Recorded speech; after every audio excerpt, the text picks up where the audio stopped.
राजस्थान में अगर सबसे ज्यादा एक्टिव कहीं की राजनीति रहती है तो उसमें कोई शक नहीं है कि वो बाड़मेर है। आप जानते हैं हर महीने भैया ऐसा कुछ ना कुछ हो जाता है कि सबका फोकस बाड़मेर पर चला जाता है। और अभी मंत्री साहब के बिश्नोई ने ऐसा कमाल करके दिखाया है। अब इसे कमाल कहेंगे, धमाल कहेंगे, क्या कहेंगे आप ही बताइएगा। पर देखिए, इसकी बुरी मार हरीश चौधरी और हेमाराम चौधरी को पड़ी। आप जानते हैं कुछ क्षेत्रों को बायतू में बालोतरा में डाल दिया गया, कुछ क्षेत्रों को बाड़मेर में डाल दिया गया। अब आपने देखा बायतू को भी कैसे बाड़मेर में वापस डाल दिया गया बालोतरा से उठाकर। पर हरीश चौधरी और हेमाराम चौधरी का सबसे बड़ा नुकसान, अब देखिए ना, पेट्रोलियम रिफाइनरी जिसको बाड़मेर से बालोतरा में डाल दिया गया है। अब ये क्या खेल यहाँ पर हो गया है, आज इसी पर थोड़ी चर्चा करेंगे। कैसे बड़ा नुकसान हुआ और कैसे विरोध होना शुरू हो रहा है और के बिश्नोई ने क्या खेल खेला है। नमस्कार सर, क्या बोलेंगे। देखिए, हरीश चौधरी ने इस सब बातों का जवाब एक शायरी से दिया है। हम्म, वो कहते हैं, तुम इधर भेजो मुझे, तुम उधर भेजो मुझे, नक्शों से खेल कर कर चाहे जिधर भेजो मुझे, सीमाएं बदलने से न डरूंगा न झुकूंगा, मैं अपने लोगों के साथ खड़ा हूं, चाहे जिधर भेजो मुझे। हम्म, अब ये शायरी सुनने में बहुत ज्यादा ऐसी लगती है कि इमोशनल कर दिया हरीश चौधरी ने, लेकिन असली खेल हमें समझना पड़ेगा। हम्म, असली खेल हुआ ये, जब ये रिफाइनरी आ रही थी तो ये आने वाली कहीं और थी। इसे पचपदरा में लाने के लिए हरीश चौधरी ने साम दाम दंडभेद एक कर दिया कि किसी तरीके से ये मेरे इलाके में आए। और आज के बिश्नोई, जो बहुत ही साइलेंट प्लेयर है बाड़मेर की राजनीति में, सूत्र भी कहते हैं और ये सब जानते भी हैं, ओपन सीक्रेट भी है, कि ये जिलों के पुनर्गठन के पीछे, हम्म, बाड़मेर और बालोतरा के पुनर्गठन के पीछे के बिश्नोई का बड़ा हाथ है। और उन्होंने इस पुनर्गठन में ही ऐसा खेल कर दिया कि बाड़मेर की राजनीति निस्तो नाबूद हो गई। आप ये देखिए, और खासकर जाट राजनीति निस्तो नाबूद हो गई। आप इस बात को समझिए, 3 जिलों को, मतलब 3 इलाकों को अब बाड़मेर जिला से निकाल के ले गए हैं बालोतरा जिला, हम्म, पचपदरा जहां हम्म, रिफाइनरी थी। हम्म, सीधा नुकसान, बड़ा नुकसान, तबाह करने वाला नुकसान हो गया हरीश चौधरी को। फिर धोरीमन्ना और गुड़ामलानी, इन दोनों को भी बाड़मेर से निकाल कर ले गए बालोतरा में। इसका सीधा नुकसान हरीश चौधरी को भी होता है और होता है हेमाराम हेमाराम चौधरी को। और इन दोनों की ही राजनीति से पनपाए हुए हैं उमेदाराम बेनीवाल भी, उनको भी इस चीज का नुकसान है। हालांकि सांसद का एरिया तो बड़ा होता है, लेकिन आपके राजनीति के जो 2 धोतक हैं उनके इलाकों से ही हिला दिया गया, तो फिर आपको भी उसका इनडायरेक्टली बड़ा नुकसान है। अब आप समझिए कि जिस तरीके से मैं नोटिफिकेशन सरकार का देख रहा हूं, तो ये भू राजस्व अधिनियम 1956 के तहत पुनर्गठित कर सकते हैं, वो पावर्स होती है राज्य सरकार के पास। तो उन्होंने जो पुनर्गठित किया है उसमें बालोतरा के अंदर पचपदरा, कल्याणपुर, गिड़ा, पाटौदी, सिंधरी, सिवाना, समदड़ी, धोरीमन्ना और गुड़ामलानी, ये सारे तहसील जो हैं वो आ गए। और उप तहसीलों की बात करें तो जसोल, दूधवा, सवाऊ, पदम सिंह, हीरा की रानी, पादरू, ये सब भी उसमें आ गया। और बाड़मेर के अंदर रहे कौन से? बाड़मेर के अंदर बाड़मेर, बाड़मेर ग्रामीण, बटाड़ू, नोखड़ा, कड़रा रोड, चौटन, धनाऊ, रामसर, बायतू, सेडवा, शिव शिव और बायतू, ये दोनों बाड़मेर में है। हम्म, और बाकी बालोतरा को 3 मेजर चीजें दे दी गई। अब इसके बाद हुआ ये कि 70 पार उम्र में बैठे हुए हैं हेमाराम चौधरी।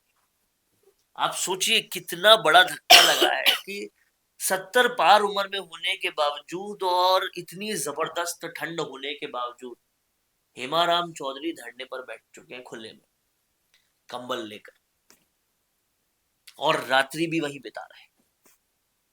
कि क्यों आपने बाड़मेर से हटाकर गुड़ामलानी, धोरीमन्ना को डाल दिया उधर बालोतरा में।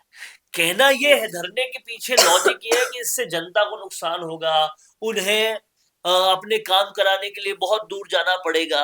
हालांकि इसका तो सीधा सीधा लॉजिक है कि जब सब काम डिजिटल हो रहा है हर काम डिजिटल हो रहा है तो जनता को पैदल चलना क्यों पड़ेगा? या तो आपके काम डिजिटल करने में कोई खामी हो रही है। लेकिन इसके पीछे का जो असल लॉजिक है वो राजनीति का तबाह होना है। आप इस बात को समझिए। इससे कहीं ना कहीं विधानसभा पे भी फर्क पड़ेगा, काम करवाने पे भी फर्क पड़ेगा, क्योंकि विधानसभा से विधायक निकलता है लेकिन कलेक्टर तो जिला का होता है, ऑफिसर्स तो जिले के होते हैं, वो सारे समीकरण बिगड़ेंगे और फिर आप काम नहीं करा पाओगे। वो और काम नहीं करा पाना जनता का, ये तो बाहर दिखने वाली चीज है। अंदर खाने जो पॉलिटिशियन के खुद के काम चल रहे होते हैं वो बहुत दिक्कत वाली चीज है। वो सब कुछ हिला दिया। और हिलाया किसने? अभी तक कैसी राजनीति होती थी कि जैसलमेर में सांसद हो रहे हैं कैलाश कैलाश चौधरी, वो भी जाट थे बीजेपी से। इधर हरीश चौधरी, हेमाराम चौधरी और उमेदाराम और ये सब भी जाट थे। उधर हनुमान बेनीवाल, अगर पहले की बात करें तो वो भी स्टेक ले रहे थे, उमेदाराम उनकी पार्टी में थे, वो भी जाट थे।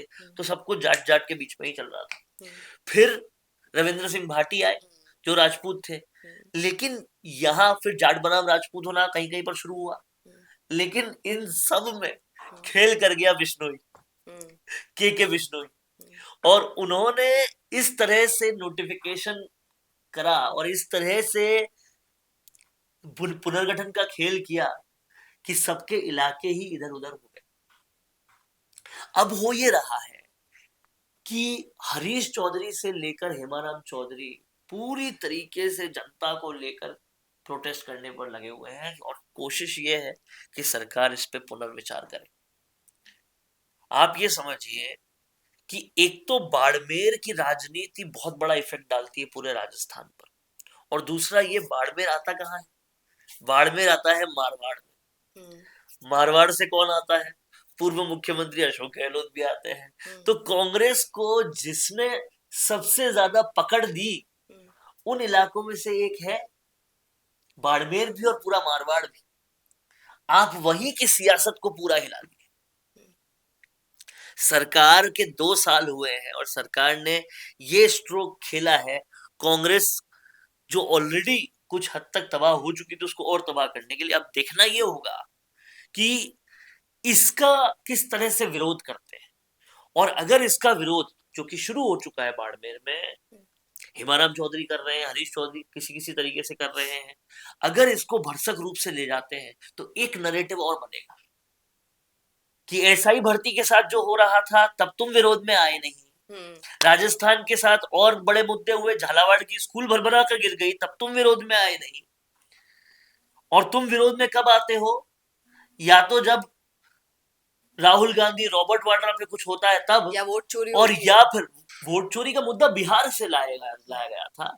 वो भी राहुल गांधी का मुद्दा था बिहार के लिए, उसको आपने नेशनलाइज करने के लिए, क्योंकि आका ने बोला है तो करना है, वो उस तरह से हो रहा है। लेकिन राजस्थान के मुद्दों पर आप तभी जगते हो जब आपकी सियासत को फर्क पड़ता है, ये नैरेटिव बनेगा। जनता को फर्क पड़ता है आप तब नहीं जगते, क्योंकि जनता को फर्क पड़ रहा था एसआई भर्ती से, जनता को फर्क पड़ रहा था पेपर लीक से, जनता को फर्क पड़ रहा था झालावाड़ की स्कूल गिरने से। आप उन तमाम मुद्दों में गायब थे। आप आए कहां पर? जहां पर आपकी सियासत है नहीं।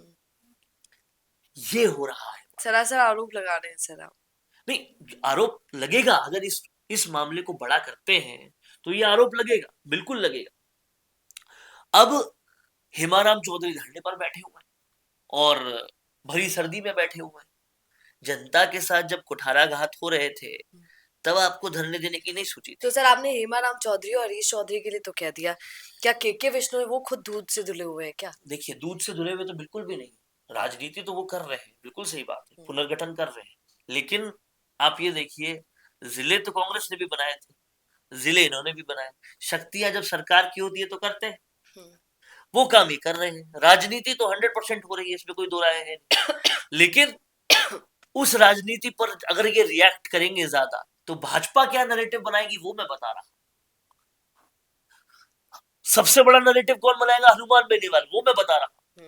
वो कहेगा एसआई भर्ती पे किया तो मैंने आंदोलन, राजस्थान के मुद्दे पे आंदोलन हम कर रहे हैं, जोजरी हो रही है तो आंदोलन और करते तुम रहे, लोग लूटी किस हो पर रही है, कर रहे हो? और तुम लोग जब तुम्हारी सियासत हिलती है तब कर रहे हैं, जनता के लिए तुम कर ही नहीं रहे। इन सब लोगों को सियासी फूड मिल जाएगा अगर ये नैरेटिव ये लोग बड़ा करते हैं तो। और बाड़मेर की राजनीति आज के बाद से या इस नोटिफिकेशन के आने के बाद से अब राजस्थान की राजनीति का धुरी बनने वाली है, सेंटर पॉइंट बनने वाला है। आने वाले कुछ दिनों के लिए 2026 में राजनीति का एक बड़ा विषय इसी से शुरू होने वाला है, आप इसको मान के चल लीजिए। और इसका एक बड़ा फर्क जो कि के बिश्नोई के हक में जा सकता है वो होगा पंचायत चुनाव में, क्योंकि आप पंचायत चुनाव में वही जीत पाएगा जो काम ज्यादा कराएगा। अब आपने जिलों को इस तरह से बांट दिया कि जो काम करवा सकते थे वो नहीं करवा पाएंगे कांग्रेस वाले, करवा कौन पाएगा, और इस तरह से लोगों को अपनी तरफ कौन कर लेगा। ये बहुत बड़ा और सोचा समझा स्ट्रोक है, पॉलिटिकल स्ट्रोक है, जो कितना मास्टर स्ट्रोक बनेगा ये पता पड़ेगा पंचायत चुनाव में। बिल्कुल। अब आपका इस पर क्या कहना है? किसका नुकसान, किसका फायदा, और राजनीति क्या मोड़ लेने वाली है पंचायती चुनाव में? क्या कहेंगे कमेंट जरूर कीजिए। बने रहिए द फैक्ट इंडिया के साथ। नमस्कार। क्या आप भी करना चाहते हैं अपने गांव का नेतृत्व?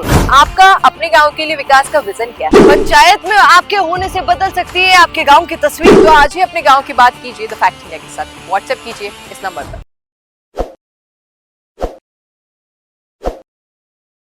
ताज़ा खबरों के लिए विजिट करें द फैक्ट इंडिया